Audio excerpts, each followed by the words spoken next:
우리 대전교회는 지난주도 보고 그 전주도 보고 3주 연속으로 늘 이래 보고 살면 좋겠습니다. 로마서 7장 12절부터라고 적어놨는데 10절부터 끝절까지 한번 보겠습니다. 생명에 이르게 할 그 계명이 내게 대하여 도리어 사망에 이르게 하는 것이 되었도다. 죄가 기회를 타서 계명으로 말미암아 나를 속이고 그것으로 나를 죽였는지라. 이로 보건대 율법은 거룩하고 계명도 거룩하고 의로우며 선하도다. 그런데 선한 것이 내게 사망이 되었느냐? 그럴 수 없느니라.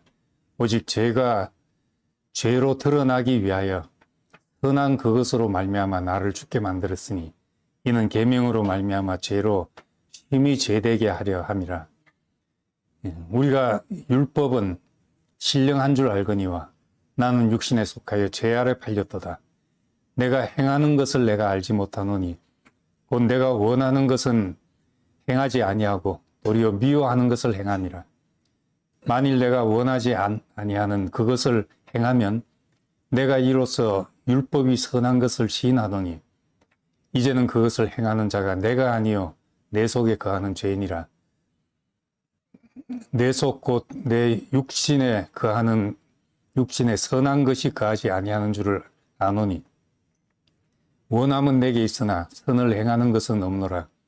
내가 원하는 바 선은 행치 아니하고 도리어 원하지 아니하는 바 악을 행하는도다. 만일 내가 원하지 아니한 그것을 하면 이를 행하는 자는 내가 아니요 내 속에 거하는 자는 죄인이라. 그러므로 내가 한 법을 깨달았노니 곧 선을 행하기 원하는 나에게 악이 함께 있는 것이로다. 내 속사람으로는 하나님의 법을 즐거워하되 내 지체 속에 한 다른 법이 내 마음의 법과 싸워 내 지체 속에 있는 죄의 법으로 나를 사로잡는 것을 보는도다. 오라 나는 공고한 사람이로다. 이 사망의 몸에서 누가 나를 건져내랴. 우리 주 예수 그리스도로 말미암아 하나님께 감사리로다. 그런즉 내 자신이 마음으로는 하나님의 법을 육신으로는 죄의 법을 섬기노라. 아멘. 이게 로마서 7장은 철학 강의 같기도 하고 심리학 강의 같기도 하고 아무튼 이제 인간 내면을 깊이 통찰하는 깊은 이야기입니다. 12절에 율법이나 계명은 거룩하고 의롭고 선한 법이라고 했습니다. 그 거룩하고 의롭고 선한 것이 우리로 하여금 생명에 이르게 해야 되는데 오히려 그것으로 인해서 사망에 빠지게 되었다는 겁니다. 왜 그렇게 됐는가를 말씀하고 있습니다. 그 사람은 누구라도 거룩하고 선한 사람이 되고 싶고 옳다고 인정받고 칭찬받고 싶고 이런 마음이 다 있습니다. 그렇다면 이제 율법이 거룩하고 의롭고 선한 법이니까 율법을 지키면 인간의 욕망 속에 있는 옳다 인정받는 사람, 칭찬 듣고 착하다 소리 듣고 잘했다 소리 듣고 이런 요구가 이제 율법으로 말미암아 이루어질 줄로 생각하고 사람은 율법을 요청하게 돼 있다는 겁니다. 그냥 남이 뭐라고 하든 내 마음대로 산다. 도둑놈이라고 하든 죽일 놈이라고 하든 나는 내 쪼대로 그냥 산다. 이러면 모르지만은 그래도 사람들 앞에 인정받고 싶은 사람은 율법적일 수밖에 없습니다. 율법이 그런 것이기 때문에 그렇습니다. 보면 이제 착한 사람들이 더 율법적이죠. 반듯하게 살고 싶은 욕망이 있는 사람들이 더 이래야 된다, 이러지 말아야 된다 하는데 사로잡히기 쉽다는 겁니다. 근데 문제는 옳은 일을 할수록 옳은 일을 한 그 자체면 좋은데 그것을 통해서 내가 인정받고 싶기 때문에 율법 자체가 우리에게 더 목소리를 높인다는 겁니다. 그 힘을 발하고 위력을 발하죠. 율법으로 인정받으려 할수록 율법은 더 사람에게서 위력을 발휘하고 오히려 사람을 지배하게 됩니다. 그래서 아무리 내가 율법으로 옳다 인정함을 받아도 그 사람은 속에 깊은 속으로부터 다 안 되는 것이 있기 때문에 양심의 끄리낌이 더 많이 생긴다는 겁니다. 인정받을수록 양심의 끄리낌이 그만큼 더 생기죠. 안 되는 부분이 그만큼 있기 때문에 그렇습니다. 내가 무엇을 하든지 그것으로 내가 인정받을 생각이 전혀 없으면 나된 만큼 하면 되는 것이요. 근데 그것으로 율법으로 의롭다고 인정을 받기 때문에 또 하나님에게 옳다 인정받는 그것 때문에 내 깊은 속에서는 양심의 끄리낌이 또 생기게 된다는 말입니다. 아무리 해도 사람은 이제 2% 부족한 것이 생기게 마련이죠. 그래서 이런 것 때문에 율법적일수록 우리 안에서는 더 그 말씀과 내 존재의 괴리감이 더 생겨서 양심의 끄리낌이 생기고 율법이 분명히 좋은 것인데도 내 깊은 속에서는 나를 정죄하는 것으로 작용하게 된다. 그래서 다니엘서에 벨사살 왕 앞에 나타난 그 글씨, 손가락이 나타나서 글을 썼는데 메네 대겔 우바르신 하는 글이 딱 나왔는데 이걸 해석할 길이 없다는 거죠. 그래서 사람들을 다 불러 모아도 안 되다가 결국 다니엘이 가서 그 뜻을 풀게 됐습니다. 왕을 저울에 달아보니 부족함이 드러났다. 근데 이제 이건 전혀 바벨론 왕에 대한 그런 얘기인데, 율법 아래 있을 때 이 말이 생각이 자꾸 나는 거예요. 하나님 앞에 선다면은 항상 이 말을 들을 것 같은 생각이 있는 거예요. 저울에 달아보니 부족함이 드러났다. 그런데 사람이 자기 양심을 다 드러내서 부족함이 드러나지 않을 사람이 누가 있겠냐 하는 겁니다. 근데 다 그렇다, 사람은 그렇다 할 수도 있는데, 우리가 율법을 지켜서 하나님이 인정하는 사람이 되고 싶고, 모든 사람들에게 칭찬 듣는, 인정받는 사람이 되고 싶은 그것 때문에 우리는 심판을 피할 수 없는 사람이 되고 마는 것이죠. 율법이 여기서도 말했지만은 생명에 이르게 해야 될 계명인데 도리어 우리 마음속에 그 어두움, 사망에 이르고 정죄에 이르게 하는 일이 작용한다는 겁니다. 깨끗한 유리창에 아침에 햇살이 유리창으로 쫙 비쳐 들어올 때 그 방 안에 먼지가 이래 많은가 싶을 때가 있잖아요. 요즘은 공기청정기도 갖다 놓고 집집이 그렇게 하지만은 옛날 이부자리를 폈다 접었다 하고 그럴 때 아침에 하고 커튼을 쫙 열면 먼지가 그냥 쫙 햇살에 비춰져요. 그 먼지를 발견하지만은 또 어찌 할 수가 없잖아요. 그냥 문 열어놓고 있을 수밖에 없고. 달리 거울에 비춰서 뭔가 묻어 있는 것을 보지만은 거울 자체가 우리를 식히지 못한다는 겁니다. 안 보이면 그냥 살 텐데 보니까 괴로워지는 거죠. 율법이 여기 말한 대로 선하고 의롭고 또 거룩하고 그런 것이기 때문에 우리가 의롭고 선하고 거룩하려고 하니까 우리 요청하게 되고, 율법 앞에 서니까 우리의 깊은 속에 우리의 본성이 계속 정죄받고 있는 사람으로 살게 되는 겁니다. 그래서 생명에 이르게 해야 될 그 계명이 도를 우리를 죽이는 것이다, 이렇게 말하는 겁니다. 왜 그런가? 바울은 여기서 그렇게 말했습니다. 선을 행하기를 원하는 마음은 있는데 오히려 내가 미워하는 것을 행하고 있다, 그렇게 말합니다. 마음과는 반대로 끌고 가고 있는 힘이 내 속에 있다는 것을 이제 발견하게 된 것이죠. 이걸 바울은 내가 그렇게 한다고 말하지 않고 죄의 법이 나를 그렇게 끌고 간다고 말한 겁니다.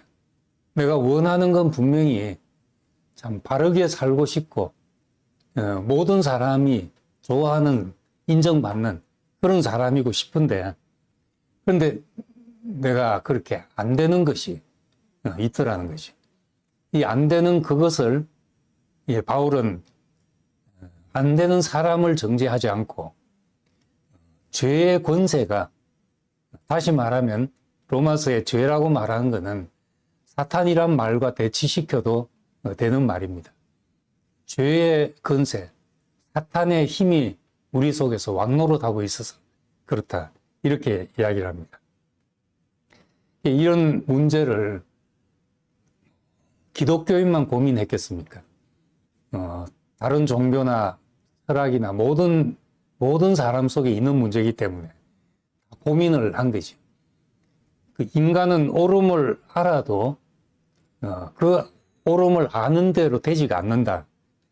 그래서 그 원인은 감정, 우리의 욕망이 이성의 판단을 압도하기 때문에 그렇다는 겁니다. 이걸 이제 감정이 코끼리라면은 우리의 이성은 코끼리에 올라탄 기수와 같다. 코끼리 등에 탄 기수. 코끼리 등에 타고 코끼리를 움직이려고 하지만은 코끼리가 한번 틀면 어쩔 수 없는 것이요. 우리도 이제 될 때도 있는데 어떨 땐 정말 마음이 넉넉하고 해서 좋은 마음이 흘러나갈 때도 있지만은 한번 감정이 뒤틀리면 옳은 것, 바른 것 다 소용없고 감정이 나를 지배하게 된답니다. 그래서 이게 인간은 이성의 판단이 아무리 옳아도 그렇게 안 되는 이유가 있구나. 감정 욕망이 훨씬 더 크다는 것을 이제 말하고 있죠. 이런 걸 이제 심리학에서는 인지부조화라고, 내가 자신의 신념과 내 행동이 불일치할 때 생기는 이 심리적인 불편함, 이런 것이 다 그 사람들이 있게 마련입니다. 그래서 오히려 이제 우리가 말하는 이방인들, 율법 없이 그냥 본성대로 즐거워서 하고 뭐 싫으면 안 하고 이런 사람들에게는 이런 문제가 덜하지요. 그래도 양심이란 게 있어가지고 뭐 잘못하면 좀 마음에 가책도 있고 하지만은 이제 율법 없는, 마음에 법이 없는 사람은 훨씬 그런 것이 덜합니다. 바울은 이제 이 문제를 마음의 법과 육신의 법이 서로 싸우고 있다고 생각을 합니다. 하나님을 기뻐하는 내면의 법이 있는데 하나님의 말씀을 보면은 맞구나, 이제 이렇게 살아야 되겠구나 하는 것이 있지만은 실상에 가면은 내 육체의 법이 나를 지배하고 있다. 죄가 우리 속에 왕노릇하기 때문에 그렇다, 이렇게 말합니다. 예수님 말로 하면은 마음은 원이로되 육신이 약하다, 이렇게 말했죠. 마음과 육신이 따로 논다는 겁니다. 사람이 누구라도 참 이렇게 해야지 하는 대로 되면 뭐 얼마나 좋겠습니까? 나도 안 되고 남도 안 되기 때문에 너 왜 이러냐 이래봐야 소용없는 일이죠. 아무리 너 왜 이러냐 이래봐도, 나를 빗대어 봐도 내가 이래야 된다는 걸 알아도 안 되는 것이 우리 속에 다 있잖아요. 예, 그렇기 때문에 우리의 이 육신이란 것, 이 육신은 단순하게 그냥 몸뚱아리만 말하는 것이 아니라 하나님과 분리된 인간 존재 전체를 말하는 것이요. 하나님과 분리되었기 때문에 이제 제 하고 싶은 대로 가는 것이 우리 속에 있다는 겁니다. 이런 인간을 이제 어떤 눈으로 볼 것인가? 인간은 다 안 돼. 성경에 보면은 인간에 대해서 만물보다 거짓되고 부패한 것이 사람의 마음이다. 모든 것보다 제일 부패한 게 사람의 마음이다. 이런 정죄도 있습니다.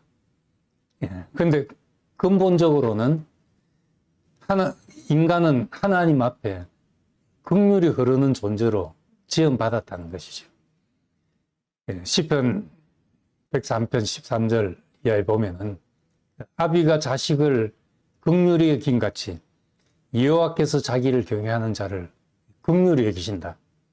이는 그가 우리 체질을 아시며 단지 먼지뿐임을 기억하심이로다.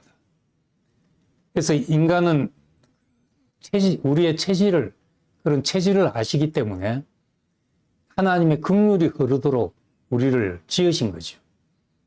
창조 때부터 흙으로 사람을 지으셨다. 모든 것을 짓고 마지막에 지었으니까 더 잘 지었다 이렇게 말할 수 있지만은 거꾸로 만물의 찌꺼기로 그 사람을 만드셨기 때문에 이 자리를 기억할 때 우리는 긍휼을 입을 존재구나 이렇게 알게 됩니다. 동물들을 보면은 모든 새끼들은 다 긍휼이 흐르도록 그렇게 지어졌잖아요. 어떤 새끼도 보면은 귀엽지 않은 것이 있습니다. 쥐도 보면 크면 징그럽지만은 새끼 꼬물꼬물한 거 보면은 저걸 어찌하겠어요, 사람이.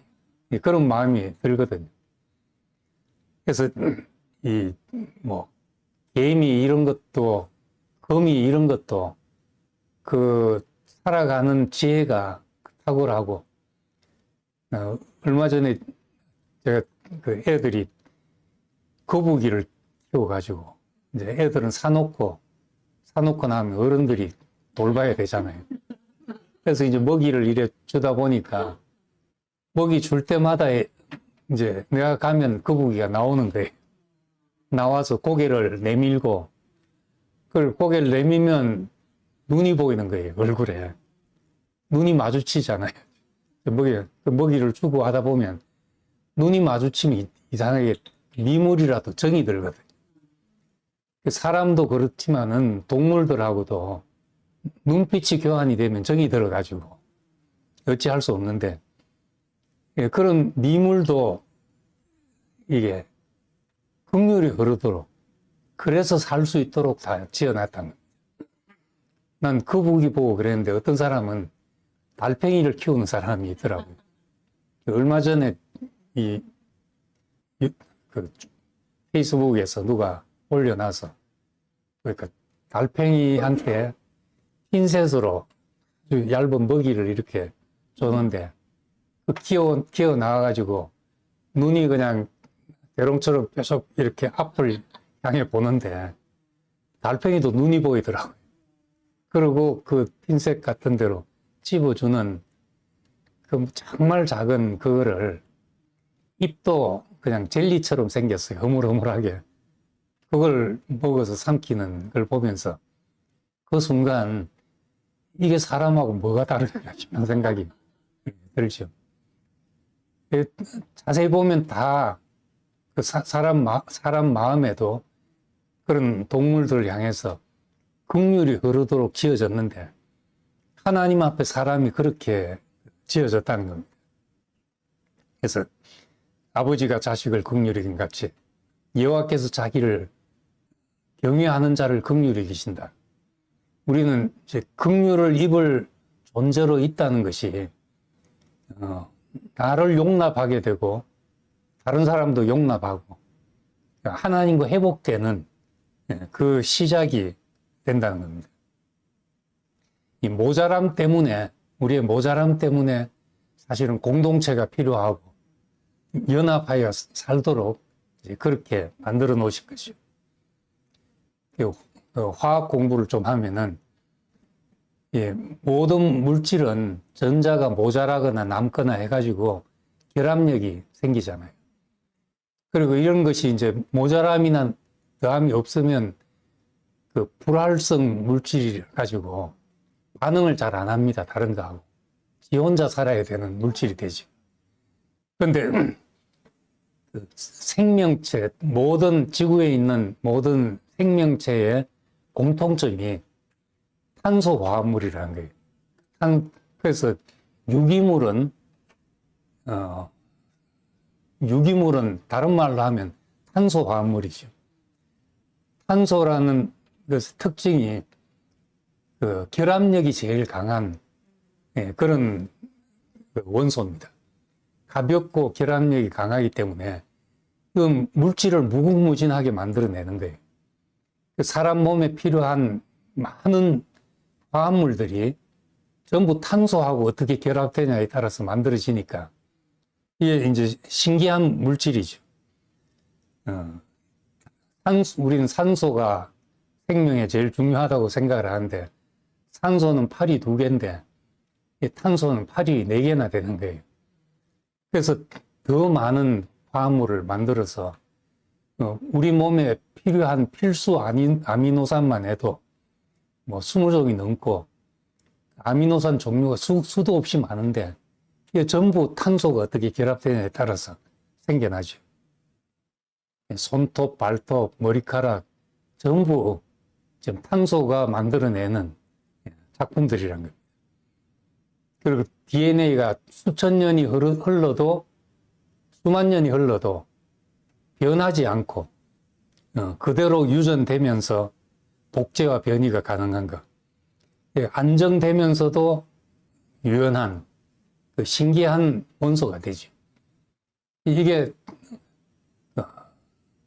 시작은 전자가 모자라 가지고 다른 것을 필요로 하기 때문에 시작된 현상이거든요. 모든 생명 현상은 그렇게 시작된다면 우리의 영적인 생명도 마찬가지죠. 사람 마음에 하나님이 없으면 안 되는 그 필요가 사람 안에 존재한다는 겁니다. 어제 이제 독서 모임을 하면서 나온 이야기인데 지금 그 영국 같은 데서 거의 이제 무신론 사회가 돼가고 하나님 없이도 되는 사회가 돼가는데 그런데 하나님이 없어져 가는데 더 많이 생기는 현상이 뭔가 그게 이제 무속 현상이 더 많이 생긴다고. 점 보고 또 뭐 별점 보든지 이런 사람의 운명을 알고 싶어 하는. 인간은 뭔가 내가 그냥 오늘로서 만족한다 이게 안 되는지 뭔가 내 운명을 알고 싶어지고 하게 되죠. 그러니까 하나님 없는 자리에 그런 것이 더 들어차게 된다는 겁니다. 사람은 어찌하든지 우리 홀로 완전할 수 없고 창조 때부터 독차하는 것이 좋지 못하다.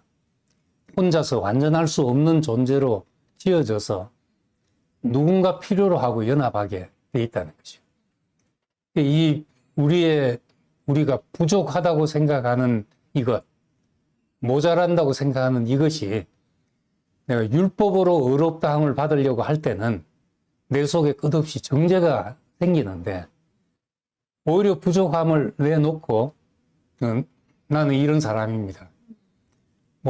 나는 모자란다 하면 모자라는 대로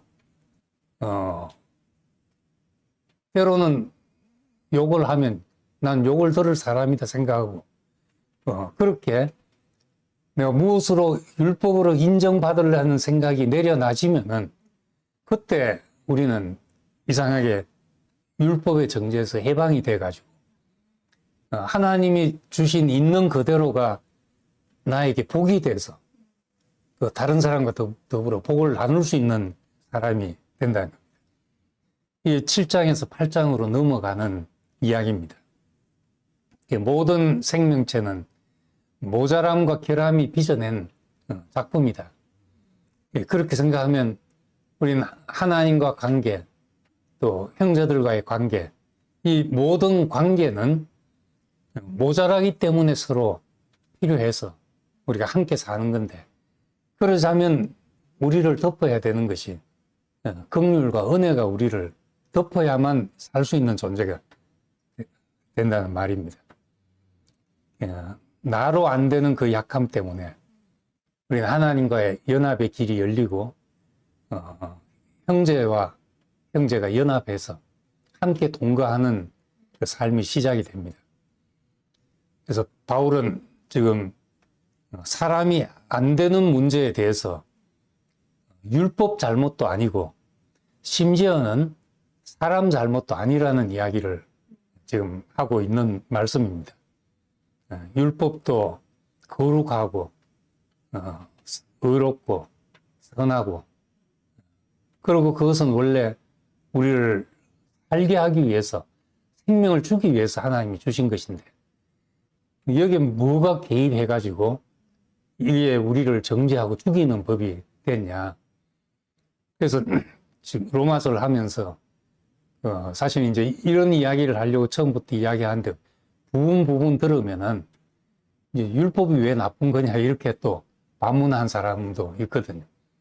율법이 나쁘다는 이야기를 하고 있는 것이 아니지. 다 옳은 것인데 죄가 기회를 타서 사람 속에 들어와서 사람을 억누르는 것이 됐다는 겁니다. 그 말을 하고 있는 것이죠. 그 기회가 어디서 제공이 됐는가? 우리가 율법으로 옳다고 인정받으려고 하는, 율법은 거룩하고 의롭고 선한 것인데 내가 거룩하고 의롭고 선한 사람이 되려고 하니까, 율법을 힘입으려고 하니까 오히려 죄가 기회를 타서 나를 정죄하는 대로 끌고 가서 사람을 죽게 만들었다, 이런 말씀을 하고 있습니다. 이제 그러면 하나님은 왜 율법을 통해서 이 악이 이렇게 최고조로 드러나게 하셨는가? 하나님은 왜 우리에게 선한 법을 주셨는데, 사람을 살리게 하기 위해서 이 법을 주셨는데 왜 이것이 사람에게 정죄하고 사람을 죽이는 것이 되도록 내버려 두셨는가? 거기에 대해서 이제 바울의 대답을 여기서 하고 있는 겁니다. 13절에 선한 그것이 내게 사망이 되었냐? 그럴 수 없는데 선한 그것으로 말미암아 나를 죽게 만들었으니 이는 계명으로 말미암아 죄로 심히 죄되게 하려 함이라. 이 말은 죄가 우리 속에서 이게 뭐가 문제인지 드러나게 하려 한다, 그렇게 말합니다. 예를 들어 선악과를 먹지 말라고 했을 때 아담은 하나님이 먹지 말라고 했으니까 먹지 말라고 안 먹어야 되는 것 같다 생각했지만은 자기는 그 이유를 몰랐잖아요. 이제 어릴 때 아이들한테 양치질 하라, 밤에 양치질 하라 할 때 애들은 양치질을 왜 해야 되는지 모르거든요. 하라 하니까 하는데 안 하고 자고 뭐 이러다 보니까 이빨이 썩어가지고 이제 이빨 뽑을 때 돼야, 썩어가지고 뽑을 때 돼야 왜 하라 했는지를 알게 된다는 겁니다. 문제가 불거져 나오기 전에는 인간이 모르는 거죠. 그래서 선악과를 먹었을 때 그것이 뭐가 문제인지 아담은 몰랐던 겁니다. 근데 가인의 때에 가니까, 가인과 아벨의 때 가니까 하나님이 가인과 그 제사를 받아들이지 않았다는 것이죠. 왜 안 받았는지는 설명이 없습니다. 근데 안 받았는데 보니까 가인이 얼굴이 붉어지고 안색이 변하고 결국 동생을 죽이고 이렇다는 거죠. 그럼 하나님 보실 때는 그 분노와 형제를 죽이고 싶은 미워하는 마음이 이미 속에 있었던 것이거든요. 그 속에 있는데 이건 가인도 자기 속에 있는 줄 몰랐던 것이죠. 그 모르고 있는데 가인 보고 너 왜 동생 죽이려고 하냐 이래 물으면 내가 언제요 이럴 거 아닙니까? 드러나지 않으면 모른다는 겁니다. 그래서 선악과를 먹고 그것이 왜 문제인지가 11장까지 드러나게 되는 것이죠. 인간이 죽이고 포악해지고 높이 탑을 쌓으려고 하고 이런 걸 통해서 인간이 드러나게 됐다는 겁니다. 여기서도 이제 계명이 문제는 아닌데 왜 그렇게 됐는가? 나를 죽이면 이는 계명으로 말미암아 죄로 심히 죄되게 하려 함이라. 죄의 문제가 뭔지가 드러나게 하려 함이라. 이렇게 말합니다. 우리는 그냥 우리 속에 내가 하고 싶은 것, 욕망이라고까지 표현하기도 싫잖아요. 내 속에서 하고 싶은 것, 이 정도로 표현할 때는 그게 뭐가 문제가 되는지 모른다는 거죠. 그런데 그것이 문제가 돼서 정말 그것이 나로 죽게 만드는 것이 드러날 때야 아, 죄가 나를 지배하고 있구나. 왕노릇하고 있구나. 내가 종이 되어 있고 살 수 없는 지경에 이르렀다는 걸 깨닫게 되는 겁니다. 그래서 이제 나는 오라 나는 공고한 사람입니다. 나는 정말 비참한 사람입니다 하는 바울의 탄식이 여기서 나오게 되는 거죠. 이 역설적이게도 하나님이 세상에 복이 되라고 부르신 그 백성 안에서 죄가 왕노릇해서 오히려 이 백성 속에서 사람을 죽이는 것이 가장 명백하게 드러난 하나님을 떠난 인생의 문제가 가장 명백하게 드러난 그런 사람들이 되게 됐다는 겁니다. 그래서 이제 그걸 깨닫고 바울은 나는 정말 비참한 사람입니다 하는 고백을 하게 된 것입니다. 이 말은 바울이 자기가 막 안 돼서 괴로워서 절규했다는 말보다도 인간의 모든 현상을 이제 1인칭으로 설명한 거죠. 자기 이야기처럼 설명을 한 겁니다. 개인이 율법 앞에서 무능함을 탄식하는 것이라기보다 인류가 겪은 모든 의지와 행위의 괴리 문제를 여기서 이제 고발하는 것이고 예수께서 십자가 안에서 성취한 새로운 길을 말하려고 지금 이렇게 서술한 것입니다. 8장에 우리 바울이 말하려고 하는 새로운 그 길로 넘어가기 전에 우리는 어떤 자리에서 하나님의 은혜를 기다려야 되는가 하는 것을 이제 7장에서 보게 됩니다. 우리 의지로는 안 되는 사람입니다. 내가 아무리 이것이 옳다는 걸 알아도 나도 그렇게 안 되는 사람이라는 걸 알아야지 다른 사람에 대해서도 긍휼이 흐르게 되죠. 그래야만 사람과 사람이 만나지게 되는 겁니다. 예수와 바울의 진단은 이런 인간을, 율법 앞에서 절망하는 인간을 이성을 강화하고 결단하라고 우리에게 요구하지 않으시고 그 존재의 근본적인 변화를 원하신다는 겁니다. 새로운 생명, 이제 다시 태어남이 필요하다는 것을 여기서 역설하고 있는 것이죠. 성령의 도우심이 필요하다. 철학이나 심리학이나 모든 인간의 노력은 훈련이나 습관이나 자기 통제를 통해서 이 의지와 행위의 괴리를 줄이려고 하지만은 하나님의 말씀은 우리에게 은혜로 우리 인생에 개입하셔가지고 우리를 움직이는 가장 깊은 생명을 바꾸셔서 우리 생명이 우리를 새롭게 움직여가게 만드신다는 것이 8장으로 넘어간 이야기입니다. 그래서 바닥친 사람들, 정말 내 손길이 미칠 수 없는, 어쩔 수 없는 사람도 있잖아요. 내 경험으로는 도저히 위로가 안 되고, 설명이 안 되는 그런 사람들도 있을 수 있고, 육신의 연약함 때문에 율법의 요구를 이룰 수 없는 그런 사람들을 보면서 우리는 기본적으로 은혜가 필요하구나. 사람은 긍휼이 필요하고 은혜가 필요한 존재다. 이걸 아는 것이 하나님 앞에 서는 첫 자리인 것을 말하고 있습니다. 그래서 다른 사람을 볼 때 왜 저럴까 하기 전에 저 사람에게도 은혜가 필요하다.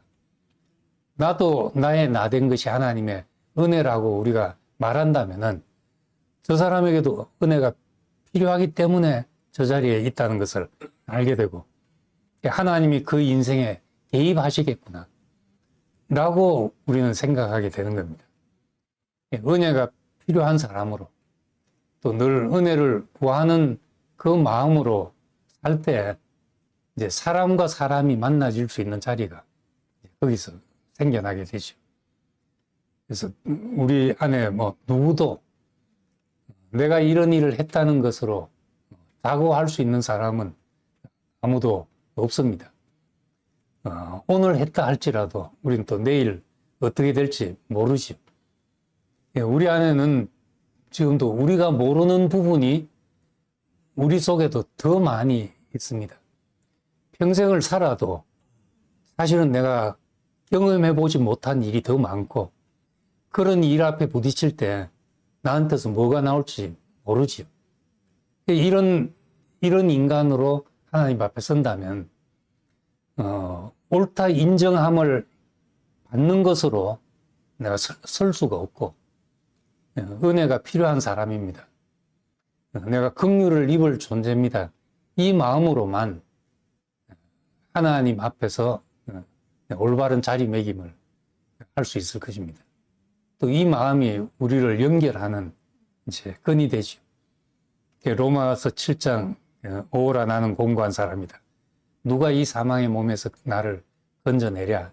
이거는 그냥 바울이 안 돼서 외치는 그런 외침이 아니라 우리 하나님 앞에 서기 위한 가장 이제 낮은 자리, 준비된 자리, 이 자리를 말하고 있고 이 자리에서 이제 8장으로 넘어가서 그러므로 하고 말하고 있습니다. 그러므로 예수 그리스도 안에 오면은 그 모든 이제 정죄가 사라진다.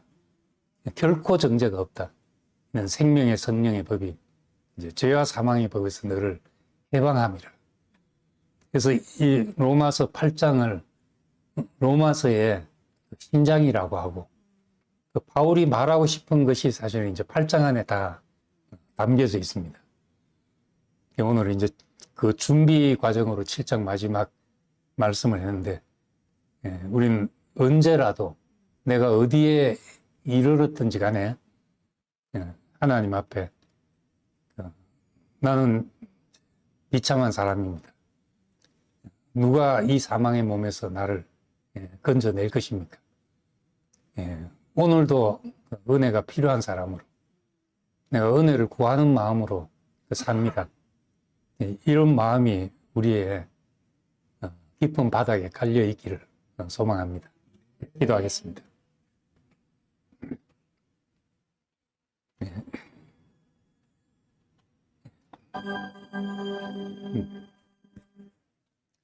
은혜로우신 아버지 하나님, 감사합니다. 참 우리는 다 의롭고 올바르고 참 바르게 살고 싶고 칭찬 듣고 인정받는 사람으로 살고 싶지만 그렇게 살려 하면 할수록 우리의 양심에서 안 되는 것 때문에 정죄가 일어나고 우리를 오히려 사망으로 이끌고 가는 것을 봅니다. 하나님의 거룩한 말씀이지만은 그것을 가지고 우리가 인정받으려 했을 때 우리는 더 깊은 사망이 우리 안에서 왕노릇하는 것을 경험하게 됩니다. 이제 내가 율법에 대해서 죽었다고 바울이 선포한 것처럼 내가 하나님과 관계, 올바른 관계 외에 어떤 인정도 우리를 살게 하지 못한다는 것을 깨닫게 하시고 하나님의 은혜와 긍휼을 입을 자로 당신 앞에 서기를 원합니다. 우리 오직 그 자리만이 나를 살게 하고 다른 사람과 관계 갖고 다른 사람을 살릴 수 있는 사람으로 살 줄 압니다. 우리를 로마서를 통해서 이 자리까지 인도하신 것을 감사드리며 매일 은혜와 긍휼이 필요한 사람으로 살게 되기를 원합니다. 예수님 이름으로 기도드립니다. 아멘.